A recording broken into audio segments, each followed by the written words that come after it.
El mandato es este. Esto es lo que tienen que hacer. Ocupaos en vuestra salvación con temor y temblor.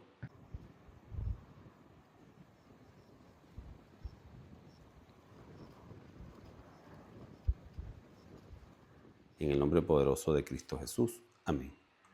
Buenos días, hermanos. Dios les bendiga, Dios les guarde. Venimos estudiando la carta de Filipenses y venimos viendo el desarrollo de lo que es la carta de Filipenses. Este es el tercer domingo del estudio de la carta de Filipenses. Vamos a retomar o a repasar un poco que en el versículo 1:6 Pablo dice que es Dios quien inicia y termina la obra, incluso que la perfecciona para el día de Cristo. O sea, eso nos da garantía a nosotros como creyentes. Porque ¿cuál es la garantía? De que no depende de mi fuerza, no depende de tu fuerza, no depende de las circunstancias, no depende del gobierno, del presidente, del vecino, no depende de la policía ni del ejército, sino del Dios santo y soberano. Máxima garantía, promesa absoluta, y lo que Dios dice, lo hace. Dios es fiel y nunca cambia. A eso nos referimos cuando es que es inmutable. Él es eterno y nunca cambia. Su promesa nos da la garantía de que eso ocurrirá. En el versículo 1:9, la oración de Pablo es que crezcamos en conocimiento y en ciencia. Versículo 1:9. Pido esto en oración, que vuestro amor abunde aún más y más en ciencia y en conocimiento.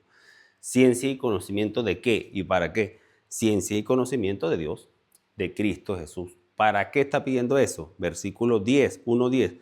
Para que aprobemos, para que identifiquemos, más bien decir, o más correcto decir, aprobemos de lo que es correcto y de lo que es casi correcto. No es ni siquiera de lo malo y lo bueno, es muy fácil distinguir lo blanco de lo negro.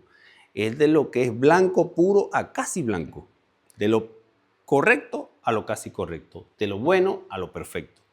Eso es lo que quiere Pablo en su oración, que Dios nos conceda. Y Dios es el soberano, todopoderoso, para Él no hay nada imposible. Pero debe haber de nosotros la obediencia, en primer lugar, y debe haber de nosotros la voluntad, poner todo nuestro empeño, toda nuestra voluntad en buscar eso. ¿Buscar qué? Ciencia y conocimiento del Dios Altísimo, del verdadero Dios, del verdadero Cristo Jesús, el de la Biblia. ¿Para qué? Para que aprobemos, para que seamos sensibles, rápidos al tacto, para detectar cuál es la mentira. ¿Con qué fin? ¿Cuál es? Porque él dice ¿para qué? Para probarlo. ¿Y cuál es el fin? La finalidad nos la da el mismo versículo 10.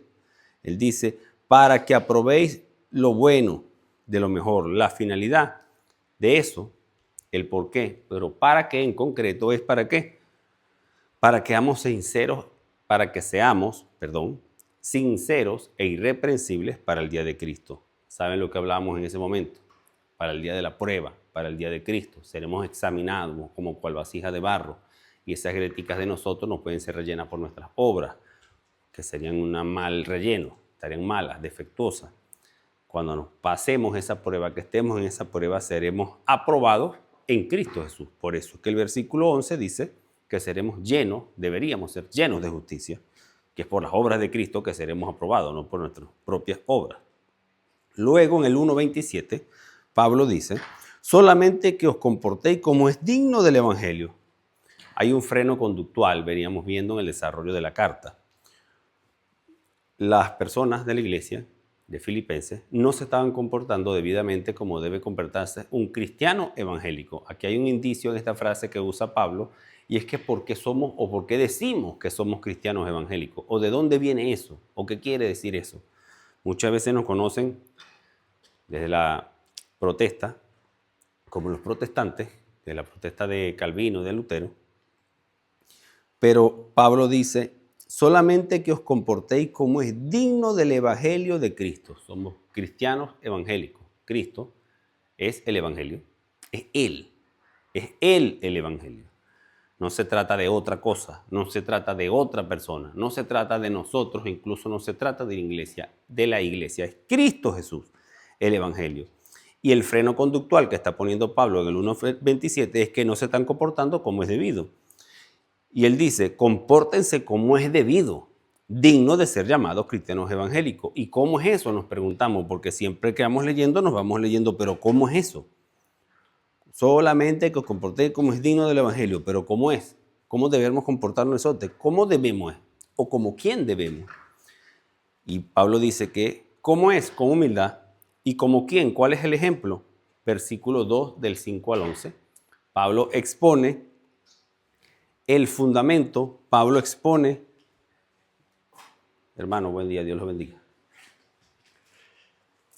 Pablo expone, da la guía. La clase pasada decíamos que el 1.27 expone el problema y en los versículos 2 del 5 al 11 son la guía o la norma conductual de un verdadero cristiano evangélico o cómo debe conducirse la iglesia, que debería ser cristocéntrica. Y Pablo expone, dice, muestra, expone cuál es esa norma conductual y es el fundamento cristocéntrico. Y aquí vemos lo que es el himno muy famoso de Cristo, de la humillación y la exaltación de nuestro Señor Jesucristo.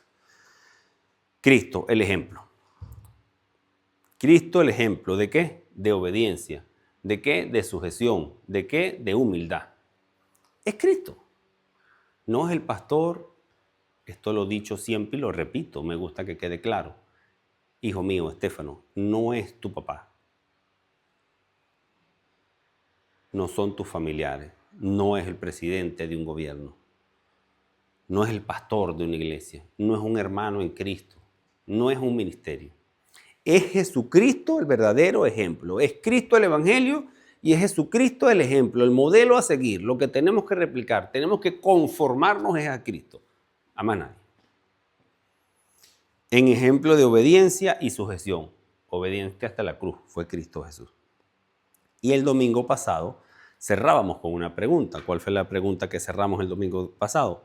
¿De verdad hay sujeción de la iglesia al señorío de Cristo Jesús? ¿De verdad estamos sujetos al Señor? ¿Obedecemos al Señor Jesucristo de verdad como nuestro Señor, como nuestro Redentor, como nuestro Salvador? Esa fue una pregunta que quedó en el aire. ¿Para qué? Para que reflexionáramos un poco y aplicáramos eso que estamos viendo en la carta de Filipenses a nuestras vidas, porque tenemos que aplicarlo a nosotros.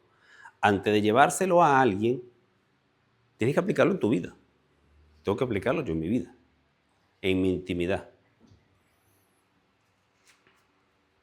Por tanto, los versículos que vamos a estudiar hoy, a leer hoy. Por tanto, versículo 2 del 12 en adelante. Todo lo que viene explicando, toda la narrativa, toda la secuencia que trae Pablo, trae como un martillo que viene dando pam, pam, pam, pam, pam. Esa secuencia que trae, la resolución es esta. Como ya están viendo que se vienen comportando mal y como ya están viendo cuál es el ejemplo a seguir, que es Jesucristo, dice, por tanto, amados míos, y como ya saben que hay un Señor de la iglesia y el Señor no es el pastor de la iglesia, el Señor de la iglesia no es el pastor de la iglesia. El Señor de la iglesia, quien rige, quien es la cabeza de la iglesia, es Cristo Jesús. Pablo dice, por tanto, amados míos, como siempre habéis obedecido, si es que obedecemos en algún momento, Pablo dice, por tanto, amados míos, como siempre habéis obedecido, no como en mi presencia solamente, sino mucho más ahora en mi ausencia. Muy fácil es ser obediente a un papá cuando el papá está en la casa. No salten en el mueble, no dejen la puerta abierta, cierren la puerta de la nevera cuando tomen agua. Es muy fácil cuando está un padre ahí dentro, porque nos está viendo. La cuestión es cuando no está nuestro padre en la casa. Cuando estamos solos en la casa, que decimos supuestamente que estamos solos. ¿Vamos a seguir obedeciendo o no obedecemos porque no nos están viendo? El tema aquí es que Dios Todopoderoso es omnisciente y está en todos sitios, en todo lugar al mismo tiempo, con toda su santidad, con toda su justicia, con toda su soberanía, con toda su paciencia. Retomo el versículo 12 del principio. Por tanto, amados míos, como siempre habéis obedecido, no como en mi presencia solamente, sino mucho más ahora en mi ausencia, el mandato es este, muchachos, está diciendo Pablo. Esto es lo que tienen que hacer. Ocupaos en vuestra salvación con temor y temblor. De allí el título de la prédica de hoy. Obediencia, temor y temblor. Nos detenemos un poquito allí, en este versículo 12. Ocupaos de vuestra salvación, con temor y temblor. Mi hermano, mire, en primer lugar, la salvación, Pablo está hablando de la salvación, que nos ocupemos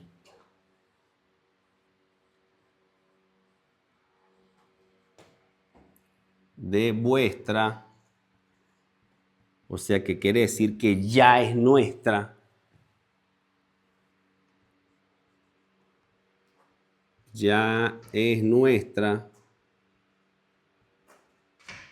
ocupaos de vuestra salvación, ya tú tienes tu salvación.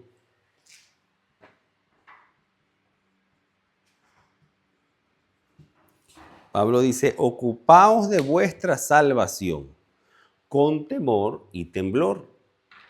Cuando se habla de la salvación, siempre hay mucha discusión en el tema de la salvación, que si se pierde o no se pierde. ¿Somos salvos o no somos salvos?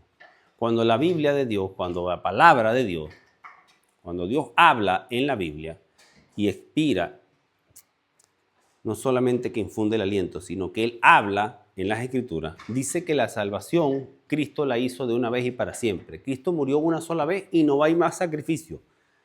Lo hizo de una vez y para siempre, dice la palabra del Señor.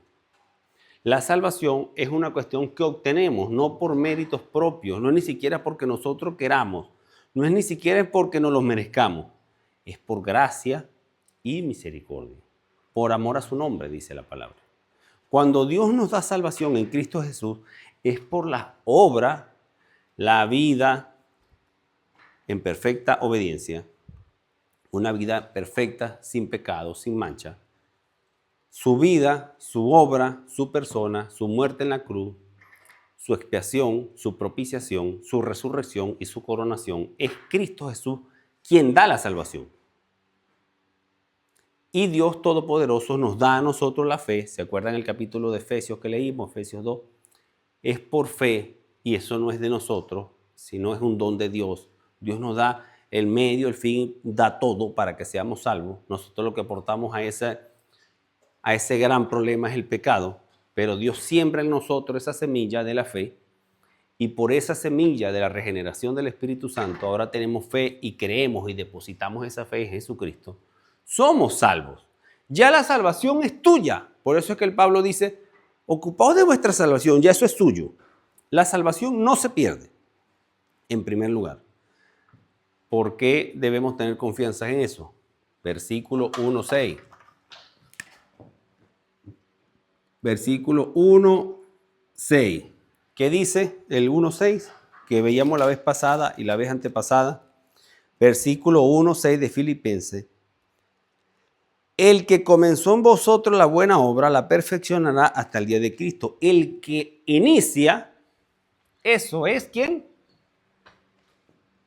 Dios. Inicia, termina, y no solo que termina, sino que la perfecciona.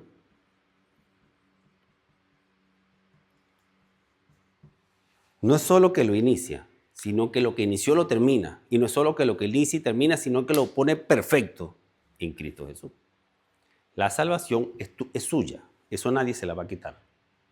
La cosa es que hay gente que dice que es salva y no lo es. Y de eso se trata este capítulo. Solo hay quienes dicen ser salvos y no son salvos. Curiosamente, esta mañana estoy en un club de lectura y toca leer un versículo, un capítulo, y hacer una reflexión de un capítulo, de un versículo de ese capítulo, y estábamos leyendo Mateo 7. Y Mateo 7 dice, Jesucristo, que dice, en aquel día, en el día final, muchos me dirán, Señor, Señor, como que si me conocieran, y yo le diré, apartaos de mí, hacedores de maldad.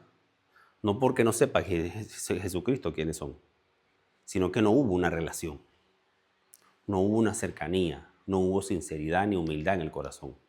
No hubo aquel arrepentimiento genuino. Y andan diciendo por la calle, Jesucristo es mi Señor, pero es de la boca para afuera. Entonces, hay personas La salvación no se pierde, pero hay personas que dicen que son salvas y no son salvas. Y aquí está la clave para entender esto. Versículos 1, 28 y 29. Versículo, el mismo Filipenses, versículo 1, 28 y 29 dice: mas para vosotros de salvación, y esto es de Dios, porque a vosotros es concedido a causa de Cristo, no es obra nuestra. Cuando Cristo hizo algo, el perfecto, eso no, es inamovible, no lo mueve nadie. ¿Cuál es el punto de la que él está diciendo entonces? Porque dice ocupaos. Como que si es que tengamos que hacer algo para salvarnos, no es eso. Recuerde que siempre he dicho que hay gente que agarra un versículo bíblico, lo amarra en una silla y le da palo y le aplica la técnica del secuestrado hasta que digan lo que la persona quiere que diga ese versículo, pero ese versículo no dice eso. Cuando Pablo dice, ocupaos de vuestra salvación, ya a usted se le dio algo, a usted se le dio algo, a mí se me dio algo, a aquella persona que Dios le ha concedido fe, aquella persona que ya ha sido regenerada, aquella persona que de verdad tiene obediencia, aquella persona que de verdad le duele en su corazón haber ofendido al Dios santo, justo y soberano, y reconoce que está en bancarrota espiritualmente, y dice y sabe que depende única y exclusivamente de Cristo Jesús para ser salvo, hay humildad en su corazón, tiene un corazón contrito y humillado, y sabe que su salvedad, que su salvación se la regaló el Señor por la obra de Cristo Jesús. Ese es el evangelio, el de verdad. Ya cuando a ti se te da algo, tú tienes que desarrollar lo que se te dio. Ocupaos de vuestra salvación. Ya la salvación es suya. Ahora ocúpese. Desarrolla eso. No es hacer cosas.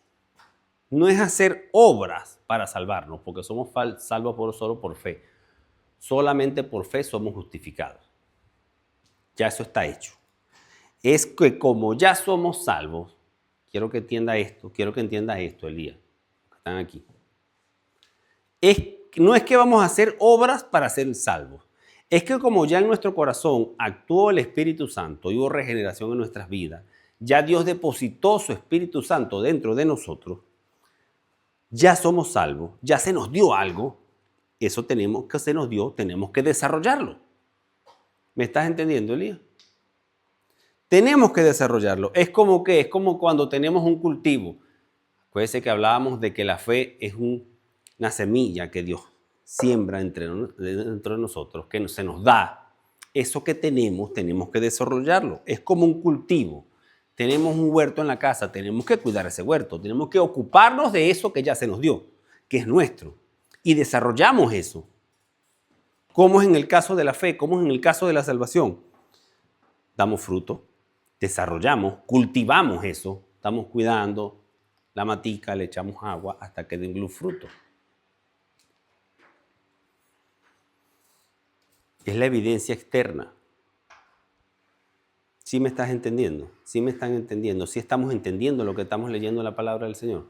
Ocupaos de vuestra salvación. Ya esa salvación es de ustedes. Ocúpese de desarrollar lo que ya se le dio. Es un cultivo. Ya usted tiene que cultivar eso y dar fruto. ¿Cuáles son los frutos? ¿O cuál es el fruto del Espíritu? Amor, gozo, paz, bondad, benignidad, humildad, paciencia. Es la evidencia externa. Por eso, ¿y quién dice que es algo que no es?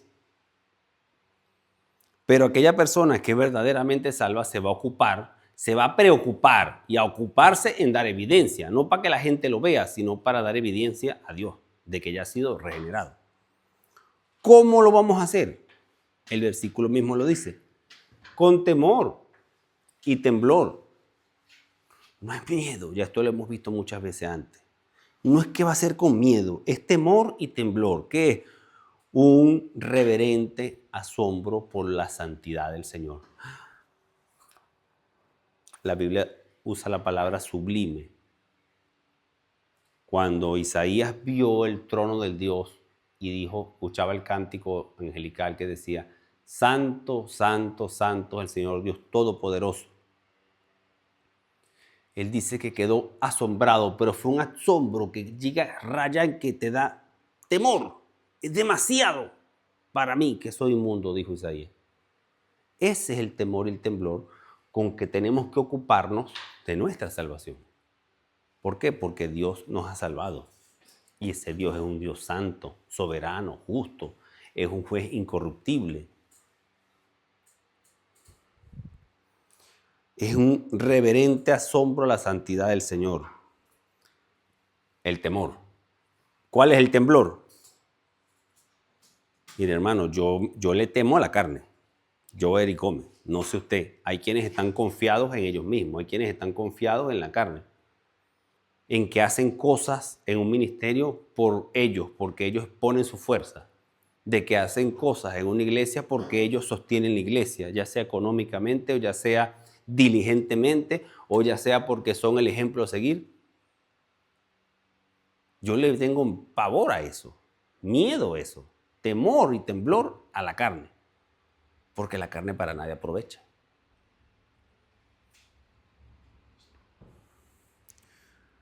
No es miedo al castigo del infierno, porque precisamente ya estamos salvos.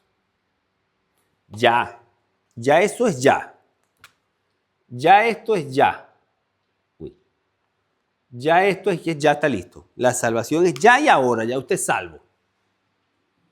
No es miedo al infierno, porque ya hemos sido salvos de eso. ¿Cómo hemos sido salvos de eso? Por fe, por medio de la fe, un regalo del Señor. ¿Cómo se efectuó esa transacción? Jesucristo pagó en la cruz y recibió la ira santa del Señor por mí. Ahora yo tengo que ocuparme de esa salvación, dando evidencia externa, con temor y temblor, con temor del Señor y temblor de mí mismo, cuidándome de mi carne, de mis pasiones, de no alejarme del Señor y de esa comunión íntima con el Señor que cada vez sea más estrecha y más transparente, y día a día, momento a momento, decirle: Señor, te necesito, no puedo solo, y las cosas que yo haga sean puestas por ti, para tu gloria.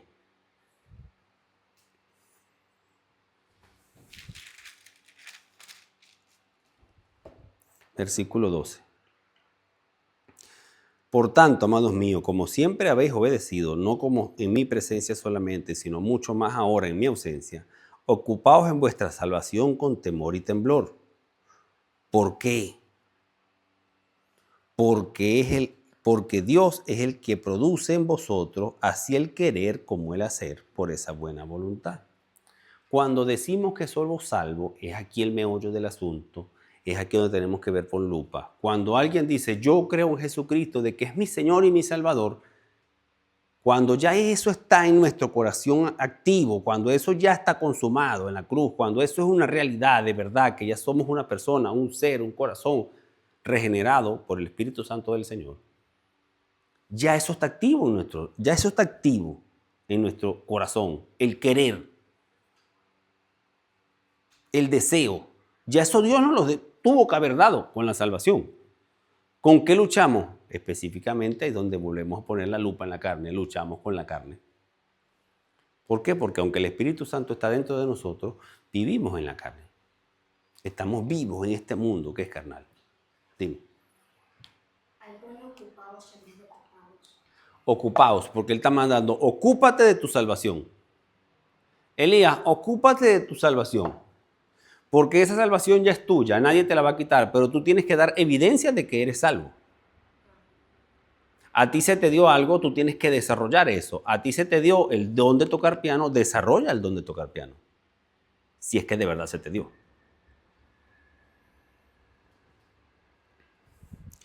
Versículo el 13. Porque Dios es el que produce en nosotros así el querer como el hacer. El querer es el deseo de hacerlo. Ay, yo quiero hacer esto.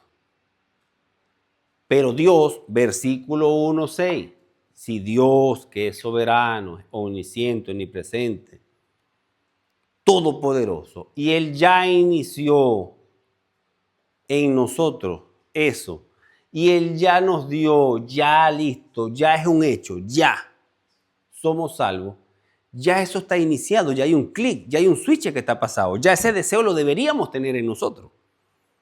Pero Dios solamente no nos da el deseo.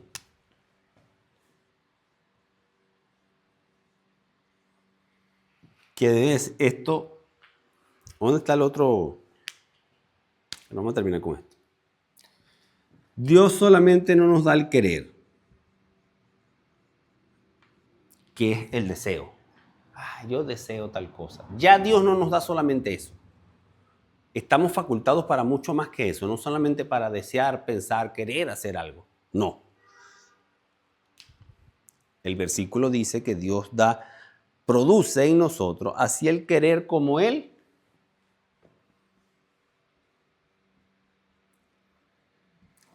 Dios ya deberíamos sentir en nuestro corazón el deseo, el querer hacerlo. Y si sentimos esto, automáticamente ya estamos facultados para hacer esto, para ejecutarlo, mejor dicho. Es la ejecución. No solamente para planearlo, sino también para ejecutarlo. Yo quiero hacer tal cosa. Yo desearía. Yo quiero. Yo deseo hacer tal cosa. Es que estamos facultados por el poder del Espíritu Santo de Dios, que vive y mora en nosotros, que ya ha sido depositado en nosotros. Ya esto está en nosotros y estamos facultados para hacerlo, para ejecutarlo. Ese es el punto. Por eso es que mucha gente vemos, lastimosamente, que en las iglesias, hermanos en Cristo, levanto la mano en mi pasado, bueno, si no tengo el deseo, si no lo hago es porque Dios no ha puesto en mí querer, como hacer, excusas. Esa es la persona medianamente que pone entonces en tela de juicio, ¿soy salvo o no soy salvo? De ahí es donde se agarra, bueno, pero si yo no, entonces quiere decir que si yo en algún momento tenía eso y ahora no lo tengo, quiere decir que ya no soy salvo, porque perdí mi salvación. Y que resulta que nunca fuiste, nunca has estado. Hay un dicho muy famoso, mejor una premisa de los reformadores, que dice que el que fue y ya no es, nunca fue.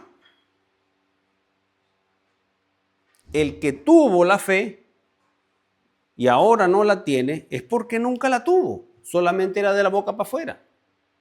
Pero el que es salvo y ya. Hay evidencia de eso. Hay un desarrollo. Te estás ocupando de la fe y desarrollas en ti la habilidad de hacer esto mucho más rápido. Deseo hacer algo, ¡pum!, lo hago de una vez. Yo quisiera donar a la iglesia. Lo deseó, lo hizo. Voy a reunir para el mes que viene y doy esto. Sé que hay una necesidad en mi congregación, sé que hay una necesidad en el sitio que nos reunimos, deseo hacerlo, quiero hacerlo, lo hago y lo ejecuto. Pero no es para ganarme la salvación. Es porque ya soy salvo, lo hago.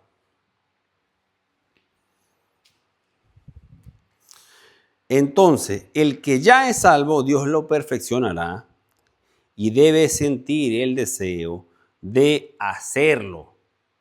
No solamente debe sentir el deseo, sino lo hace para cultivar lo que ya se le dio.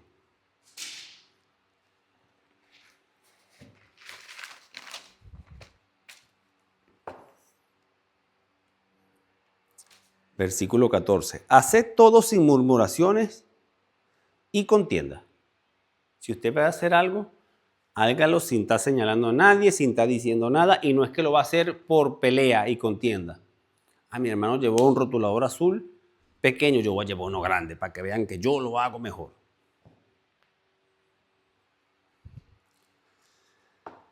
Esta es la aplicación. Estos 3 versículos, o en los versículos de aquí en adelante, es la aplicación de lo que venimos viendo. La aplicación tanto en lo personal como en lo congregacional. Haced todo sin murmuraciones ni contienda, para que seáis irreprensibles y sencillos, hijos de Dios sin mancha en medio de una generación maligna y perversa, en medio de la cual resplandecéis como luminares del mundo. Hacerlo como sin murmuración ni contienda. ¿Cómo debemos estar firmes en la palabra? ¿Cómo debe ser? ¿Qué debemos sentir cuando hacemos eso? Gozo en el sacrificio y gozo en el compartir.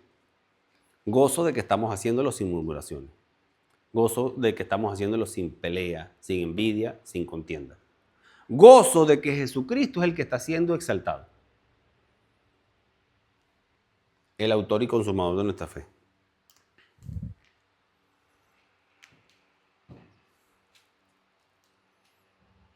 Irreprensible, ya hablábamos lo que era irreprensible. Una persona irreprensible es aquella que no te conduce al error. Es aquella que no te enseña una mentira. Es aquella que no te enseña una mala doctrina. Es aquella que no es piedra de tropiezo para nadie. Como decía Pablo, estimando al otro como superior a sí mismo. Estando pendiente del hermano. Yo estoy pendiente de ti, tú estás de mí. Yo te estimo más a ti, tú me estimas más a mí. Yo te estimo más a ti, tú me estimas más a mí. Estamos pendientes uno de los otros.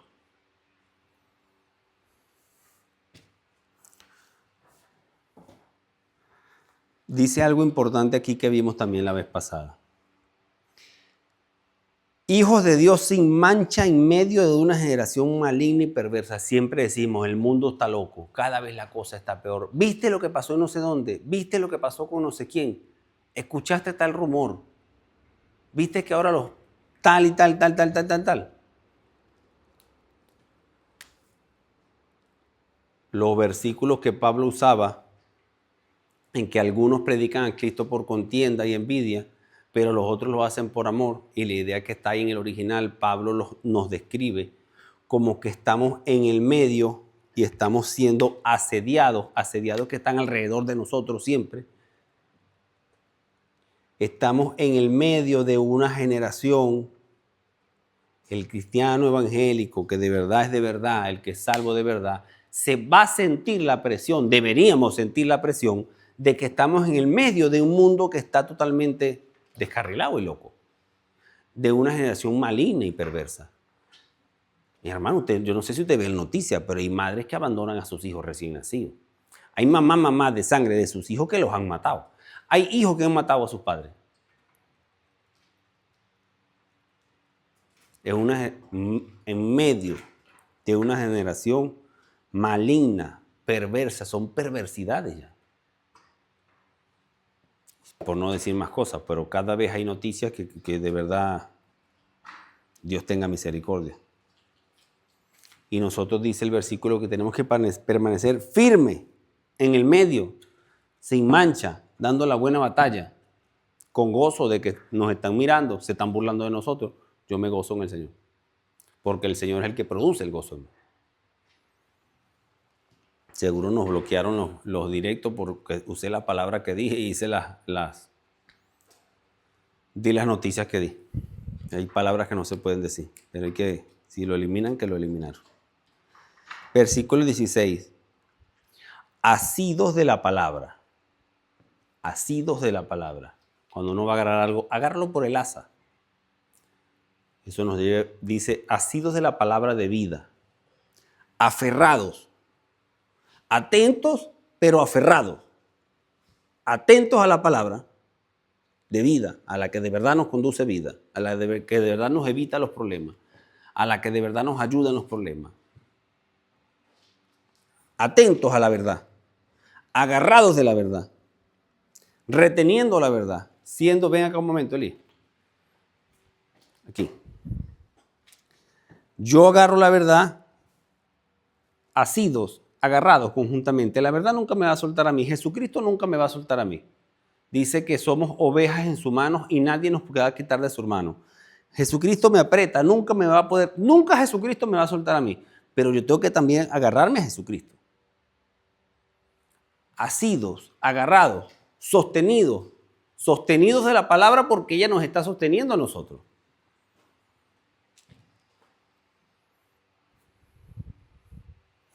Entonces, mi hermano, esa es la obediencia y la humildad, todo el desarrollo que venimos viendo en la carta a los Filipenses. Esa es la obediencia y la humildad a la que Pablo nos llama a sujetarnos. Sujetarnos a la palabra. Esa es la humildad. Es esa palabra. Es Jesucristo. Es a Él que tenemos que sujetarnos, reteniéndolo solamente a Él. Y Cristo es el ejemplo supremo de obediencia y humildad. Recuerden el hilo conductual. Recuerden el freno conductual. ¿Cuál es la oración de Pablo? ¿Quién inicia todas las cosas? Recuerden de ahora en adelante que ya la salvación es suya, ya eso es un hecho. Ya es nuestra. Ocupémonos de eso, desarrollemos lo que ya se nos fue dado. Esa es como debe ser la conducta del 1.27. Solamente que comportéis como es digno del Evangelio de Cristo. De una persona salva, ya.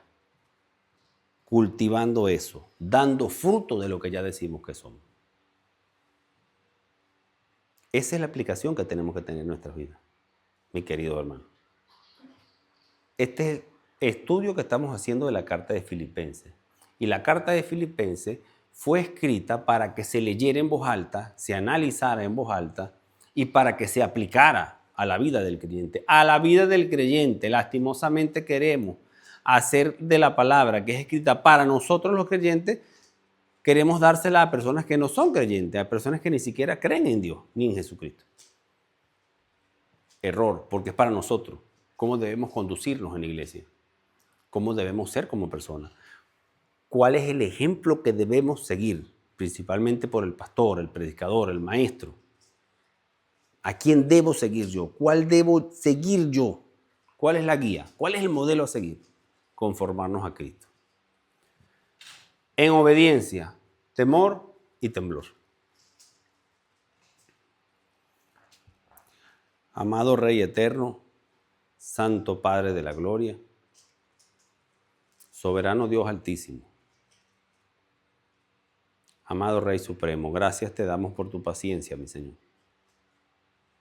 por tu bondad, tu amor, tu fidelidad, mi Señor. Mi Señor amado, perdona nuestros errores, mi Dios, nuestras fallas, nuestras faltas, nuestra irreverencia, mi Dios, en la congregación, en la iglesia, en nuestra vida diaria, mi Señor. Oh amado Rey del cielo, gracias, mi Señor, por tu gracia, por tu bondad y tu fidelidad. Mi Dios, reconocemos que sin ti nada somos, Padre. Somos menos que nada, mi Dios, como dice tu palabra. Pero tú por amor a tu nombre, mi Dios, y para tu gloria, nos ha dado vida, mi Dios, en Cristo Jesús.